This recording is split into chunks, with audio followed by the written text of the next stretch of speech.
ladies and gentlemen, and welcome to a new episode of Legends. Any one of you guys has some skeletons in their closet? Because I do, with this deck. It's a skeleton almost only sorcerer. I decided to build this from scratch. Why? Because there have been a lot of new additions to skeletons and to skeleton synergies, and also some cards that quite benefit skeletons only deck, although they're not actually skeletons, and we'll see soon why. But Skeleton Sorcerer just got better. And let's go over the deck quickly. We've got Deadly whatever. Skin Hound, Sorcerer's Negation, Wake the Dead, Wandering Skeleton, Ancestral Dead, Dark Guardian, Haunting Spirit, Grave Grasp, Icy Shambles, Lightning Bolt, Restless Templar, Skeleton Champion, Training Grounds, Hallowed Death Priest, Vastery, Bone Colossus, and Skeletal Dragon. I only have 2 copies of Bone Colossus, and that's all that I could muster. That's why I added 2 copies of Skeletal Dragon. Maybe only 1 copy of Skeletal Dragon could work with 3 Bone Colossus, or no Skeletal Dragons at all, and perhaps an Ancano and another Bone Colossus. Feel free to toy around with this deck. There's pretty much a lot of exploring to do. The Haunting Spirit helps a lot, even though it's not a skeleton. So it's a good 3 cost, and we're kind of lacking on 3 costs. The curve is a bit bumpy. With the 2 costs up, the 3 costs a bit low, and the 4 costs a bit too many. But all for the better, because all the synergies that you can pull off with this deck are quite crazy. Well, the thing is that this is a mid-range deck, so your aim is to control the board and deal damage at the same time. You've got plenty of opportunities to do that. You've got Sorcerer's Negation, Skin Hound helps with guard, Dark Guardian helps with guard, Haunting Spirit good for trading and for buffing stuff. Grave Grasp. Grave Grasp is an excellent addition. It's a prophecy. Also, shackle an enemy creature, summon a 1/1 skeleton for each enemy creature in its lane. Which means, against token decks, playing this, and then immediately afterwards throwing a skeletal champion could be quite the punch against your opponent.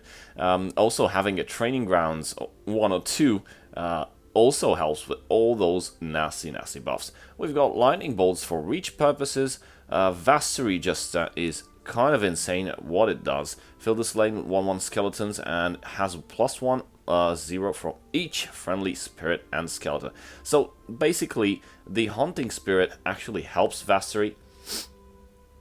Wake the Dead is an excellent card, even though it's not from this new set, Moons of Elsweyr. But draws a spirit or skeleton creature of your choice from your deck and give it 1 HP, which is actually good because you can do some nasty combos with it, and you can buff everything else. Depends if you have a lot of skeletons on the board, you can basically just draw up a skeleton champion, and maybe you can also push for lethal. So plenty of board and buffing opportunities. You just need to play this right. It's a bit tricky to handle, I think, but it's crazy good if you manage to play mid-range properly. And there's no need for feeling silences, because basically you accept the Skin Hound and the Skeletal Champion.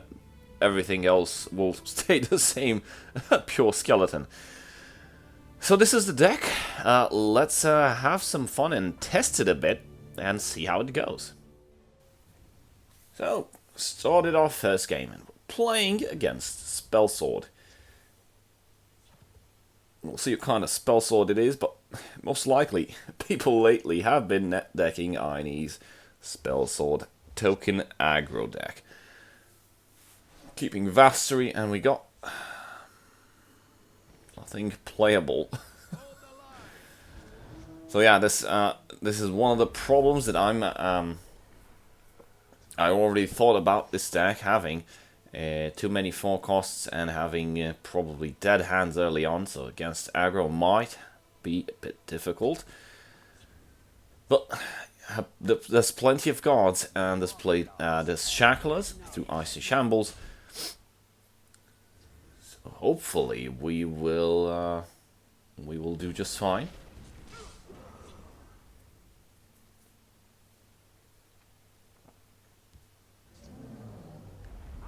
Oh wow. Another Sorcerer's Negation. I will take a ring charge and play Icy Shambles. Now I can trade with it later. Yep, my opponent will be busy and going face. So this is not actually the token deck that I showcased. It's a variation. It has young mammoths in it.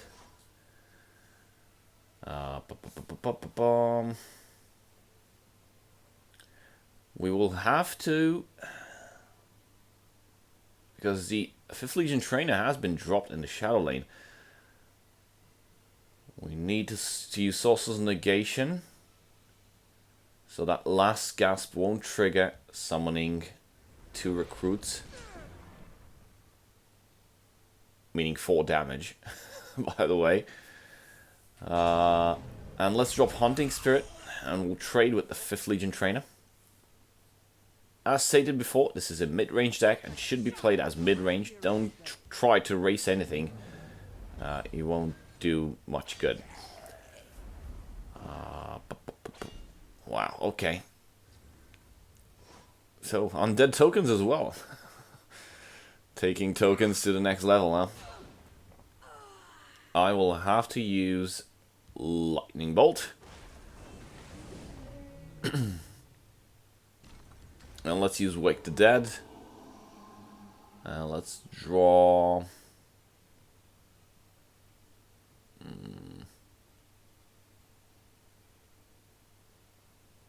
I already have 1 champion. Maybe I can use this to my advantage. Next turn, which I have 6 Magicka, no more ring charges. So I'll get a Skinned Hound. Hopefully that will put a stop to all the aggression happening in the field lane.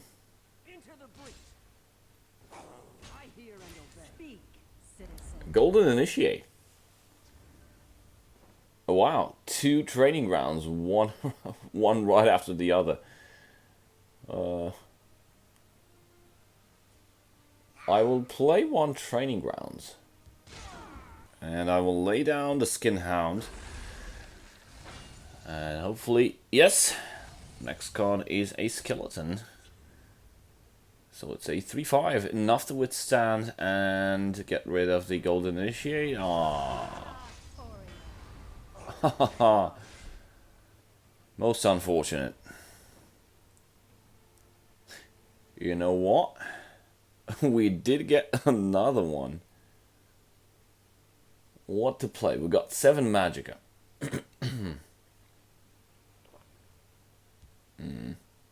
I'll play Skin Hound. Excellent. And I will also play Skeleton Champion.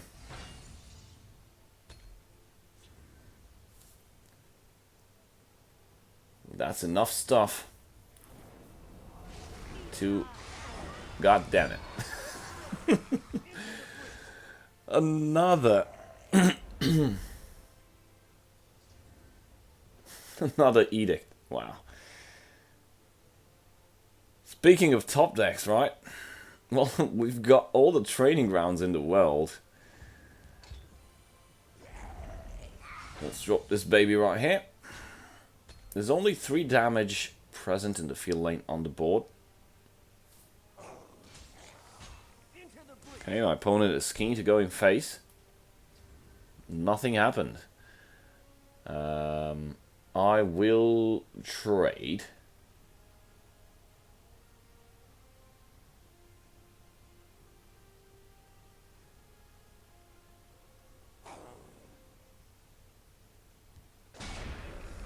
I'll lay down the Dark Guardian and a Hollow Death Priest,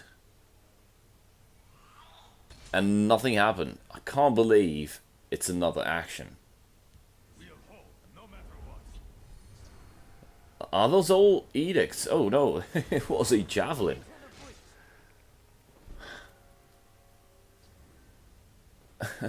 Unfortunately, I can't trade to use the Templar's ability.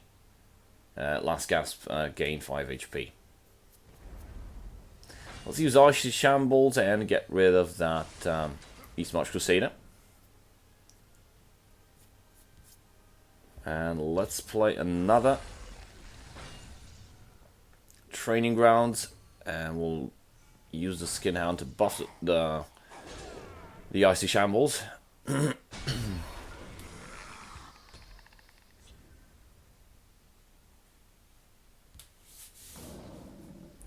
And that is a Bleak Cost Troll and a Hive Defender. Oh man, I'm dead. Oh, this is not right.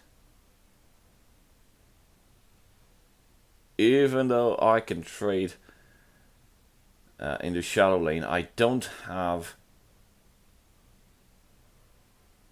enough. I don't have any more guards at Bleak Cost Troll, but oh, I think I got it. Okay, so I will use the Templar to deal 7 damage, and then I will sacrifice it. And I'll sacrifice it, and I will be gaining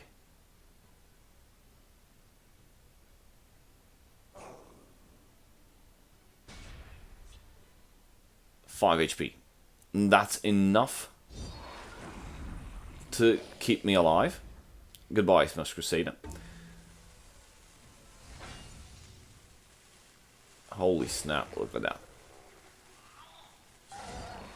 I'll be trading here. That's, I'm pretty much out of a lethal range. Spell Sword has absolutely no reach. Some buffs might be deadly, but nope, doesn't look that way. And I think it's, yep, my opponent concedes, it's game over, the board is mine. Holy crap. Thank you, Templar. You did your job properly. Okay, and we're into game 2 here. Beginning to see something of a pattern. Another Spell Sword. Okay, now I'm curious to see if it's the same aggro build. People have been taking Aine's Aine's aggro token Spell Sword deck to new levels, apparently. And this one is probably a net deck. Now remember, guys, net decking is not something bad. You can net deck as much as you like, but when you net deck, please bear and please keep in mind that you're supposed to understand how the deck works. If you just net deck and like, okay, whoever posted this deck on Legends Decks or on YouTube surely is a great builder, and this deck is pretty easy and we'll just go face in there. No, that's not how it works, and you'll be pretty much disappointed if you get a good deck, a very good deck, and you lose with it just because you cannot understand how it works. So that's why I'm here, and other people that post videos on YouTube explaining decks, because when you learn how to pilot a deck, you are no longer net decking. You are using community builds, and you are playing good because you are understanding how the deck and how the game works. And that's how this game should be played. Community is the key. That's why we have our Blood Warriors Guild. Let's buff everything up with the champion, and we'll have to trade here. But we will deal 3 damage nonetheless. Goodbye. We did get a 1/1 token skeleton. But I'm thinking pretty nasty here what I can do right now, because Spell Sword has no reach. If my opponent packs edicts like my previous opponent, then sure, we'll have some problems, but I have two Wake of the Dead. Now a Sorcerer's Negation. So I will use my last ring charge, and I will get another champion. So Skeleton Champion will hit the board in the Shadow Lane. Try to protect that Icy Shambles. Insane buff. And it's just gonna get better, because next turn I will be at 6 Magicka. Enough for another Wake of the Dead and another Skeleton Champion. Now, if nothing leaves the board right now, it's game over for my opponent. It's kind of lethal. But that Mercenary Captain, yeah, the Skeletal Champion and the Shadow Lane is gonna die. But let's see, I have 5, 2, 7, 11 plus 3, because we have 3 creatures, each receiving 1 attack. And that's the exact 3 damage that we need to end the game right now. So what we will play is the last Wake of the Dead. And get the last Skeleton Champion. And if my opponent doesn't pack any Javelins, we might hit a Prophecy spawning a Cloudless Illusionist. But, let's see. No, excellent. That was short. And against an aggro deck. Insane. Insane. So, as expected, it did quite good. Wow, those Skeletal Champion combos were pretty insane.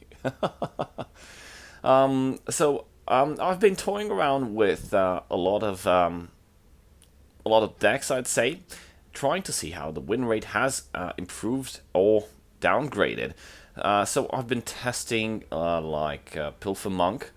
Due to a subscriber's request, and unfortunately Pilfer Monk for me, it didn't work, except if you combine it with something else, then it's possibly good, but because Monk doesn't have silences, you have to rely, and you are forced to add Penitus Oculatus Agent.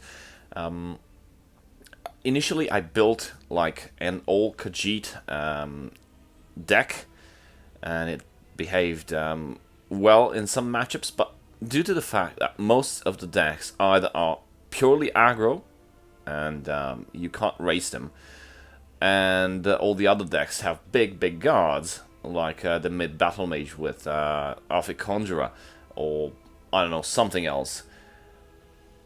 Pilfer Monk, purely Pilfer Monk, also with Khajiit, is pretty much down. I've also tested like a Divine Conscription to see how that works in the current meta, and I must say it's pretty bad. 1 in 5 matches won. Conscription Telvanni currently, or at least what I built, is pretty much bad for me. Pilfer Monk, also bad. What I did test was some mid-battle mage in a very interesting configuration. Maybe we will see it soon. From Brandon Turkin, aka Renjamin, and Skeleton Sorcerer, which is crazy good. Please feel free to leave your comments below if you have other improvements or other Skeletal Sorcerer decks. Feel free to leave them as a comment, and we can debate and discuss. Maybe we can find something even more better than what I built. So, thank you guys for watching, and I will see you next time. Cheers.